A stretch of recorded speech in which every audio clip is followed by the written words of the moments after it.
My name is Kat Albrecht, and I'm the founder of Missing Pet Partnership. And this brief video is going to talk about the use of what we call the 5 + 5 + 55 rule when creating lost pet posters. I'm demonstrating here with 4 different sign choices that we've used for looking for lost pets. And I want to make a point about there's two of the posters, the 2 reward lost cat posters on the left were made correctly. The 2 dog posters on the right are really incorrect, and I'll talk about why. What was done right with these posters is the size of the poster, the size of the lettering in the posters on the reward or lost cat or the lost dog poster portion, and the fact that we use neon colors. The reason these are important when you're creating a lost pet poster is that you're trying to capture the attention of people driving through an area. If you're using only 8.5 by 11 pieces of paper, people driving by are not going to notice them. They're not going to have the time to read them. You're not conveying the information that you need to convey to them as they're driving by at 40 miles an hour. And so what's important to do is just use a very brief message. We suggest 5 words that people can read in 5 seconds when they're traveling 55 miles per hour. And the example of this is the cat poster on the far left says escaped orange saggy belly cat and the phone number. And then to the right of it is the actual photograph of the cat. The pink poster next to it that says gray tabby, blue harness, and then the right side picture says escaped Motel 6, and it has a picture of the cat. And then also under the blue harness it has the phone number. These were actual signs that were used on 2 different lost cat investigations. And again, people driving by from a long distance, people would be attracted because of the neon color.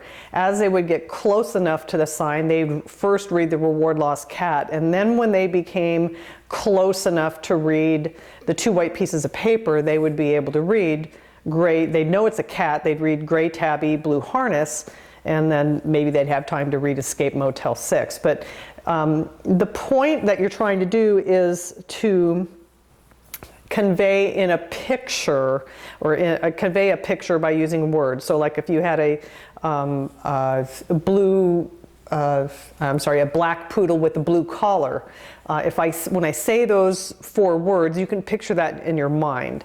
And that's what you're trying to do when you're creating your posters.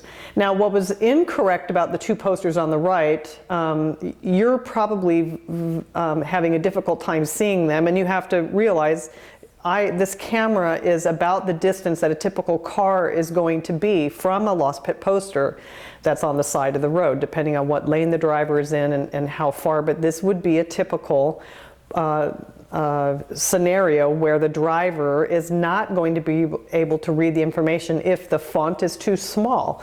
So the orange sign says lost dog cockapoo, black with white markings, and then a phone number. But I know I can barely read that, and I know that that's what it says because I read this sign earlier.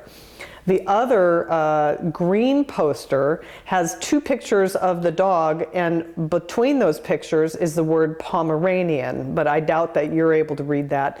And then, unfortunately, they had an opportunity to use a second area for advertising, but because it's written like a paragraph of what happened to the dog and it's on medication and other information that is not pertinent to somebody driving by, they really didn't use these signs properly. Instead, they should have in giant 100 size Arial font, bolded, could have used the word, tan Pomeranian on the left side, and then took one of those pictures of the dog and blew it up and put it on the right side, just as the example being the pink reward lost cat poster was done, or on the left, the orange lost cat poster. So again, it's critical when you're making posters like this that you're understanding what is called inattentional blindness.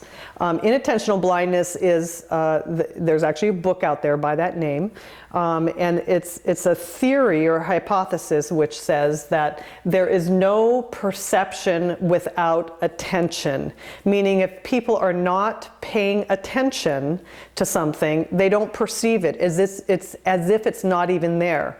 So the flyer on the right with the green, that would capture the attention, the reward lost dog, in the green color of it. But if they had taken just that flyer on the right and put that information out on a telephone pole, which is what the majority of people are doing when their dog or cat is missing. They're using flyers on telephone poles, which are highly ineffective because people don't see them and people are not able to convey, or the information is not conveyed to them. Therefore, they do not know that your pet is missing.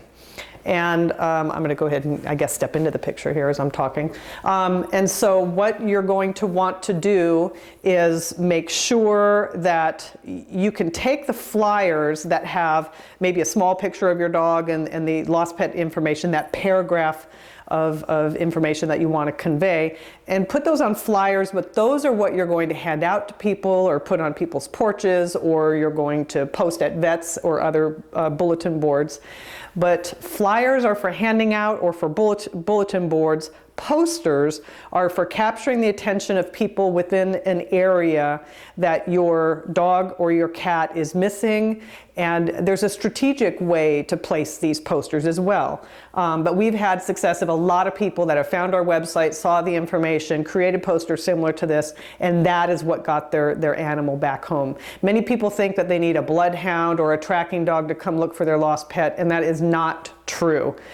Tracking dogs and cat detection dogs and the search dogs and pet detectives that are trained by Missing Pet Partnership can be very effective in many cases, but also there are many cases where what you need is a poster or humane trap or tagging your car or other things that can be done. We encourage you to look at the website, read the information, follow the instructions I'm giving you right now on how to create your posters, and consult with the pet detectives and perhaps hire them to come out. But the first step should always be getting the neon posters out, because many times with both lost dogs and lost cats, it's a matter of somebody has seen the animal, knows where it is, and you may be thinking that you're getting your message out there by using a flyer, but the reality is you need something like that. So, okay.